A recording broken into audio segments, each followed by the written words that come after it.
Imagina que você tem o mesmo número de produtos. Lembra que eu falei que os recursos são escassos. Então, você tem o mesmo número de produtos na economia, né? Você consegue produzir, você é uma economia. E você tem a sua indústria. Você consegue produzir um número limitado de mesas, né? Vamos supor, 5. Se todo mundo junto na economia consome 5, você está equilibrado, né? Você produz 5, a pessoa consome 5, vocês transacionam pelo preço justo, ok. Só que se a confiança sobe muito, eu não quero mais consumir uma mesa. Eu quero consumir 2. Todo mundo tem esse mesmo comportamento. De repente, a demanda por mesas sobe para 10. E você só produz 5. O que você vai fazer? Se você percebe que tem muito mais pessoas demandando aquilo que você produz do que produto que você tem para ofertar. Aumentar o preço. Claro. Você sobe o preço da mesa, da cadeira, né? Você vê que tem muita gente querendo consumir, você sobe o preço. É, por exemplo, o que está acontecendo agora com o preço de cimento, minério de ferro. Todo mundo quis fazer reforma na pandemia. Né? Todo mundo quis mudar a casa ou construir uma casa nova, longe de São Paulo, enfim. O que aconteceu com o preço de cimento? Começou a triplicar. Né? Gerou inflação. Mas isso é pela demanda, não é porque a carga ficou parada em algum lugar, deu trânsito, deu escassez? Pode ser também. Pode ser também, entendi. Os preços podem subir por uma restrição de oferta. Teve muito também, por exemplo, carros novos. A gente está com um sério problema de entregar carros novos porque falta o chip. Né?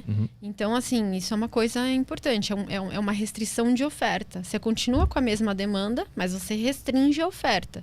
O resultado também é aumento de preços.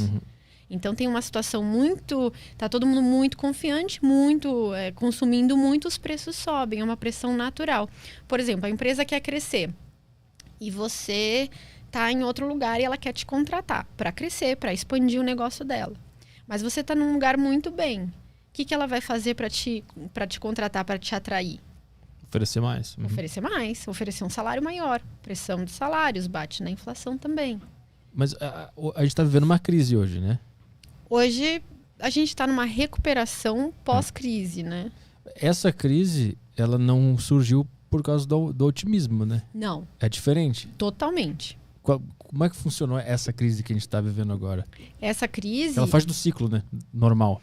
É um outro tipo de crise, né? Não é uma crise porque, por exemplo, o Banco Central teve que desaquecer muito a economia ou porque a gente estava muito alavancado numa bolha, por exemplo, como foi a crise da subprime em 2008, e aí a gente entrou numa depressão.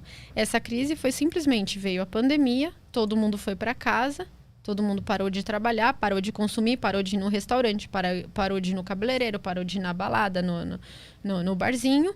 E as empresas colapsaram, né? E isso gerou inflação? No primeiro momento, não. No primeiro momento, gerou deflação. Porque aí é o oposto, né? Ninguém está querendo consumir, tá todo mundo preso em casa. Como é que você vai vender o seu produto? Teve deflação. Teve deflação no começo da pandemia. Teve deflação. A gente teve alguns meses de inflação negativa. Os preços caíram. E agora tá tão alto por quê? Porque aí a gente teve outras coisas no caminho. Então, num segundo momento da crise... teve a crise, teve deflação. Aí várias economias do mundo, inclusive o Brasil, fizeram um auxílio emergencial. Né? Então, você pegou dinheiro físico e deu na mão da população de baixa renda. O que essa população faz? Consome, né? Tava todo mundo com... o Fundo Verde tem um estudo muito interessante que ele fala que com o auxílio emergencial, a renda média das pessoas de baixa renda subiu 38%.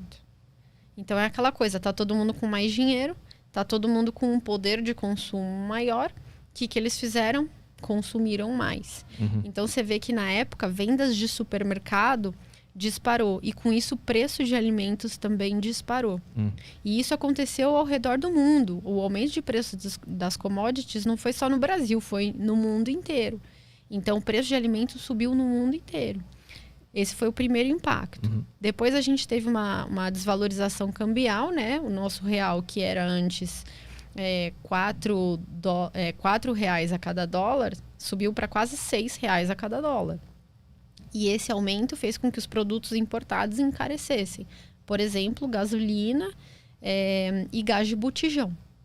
Esse foi o segundo choque. E agora a gente teve o terceiro choque, que foi a crise hídrica, né? Então não choveu, as tarifas de energia elétrica subiram pra caramba.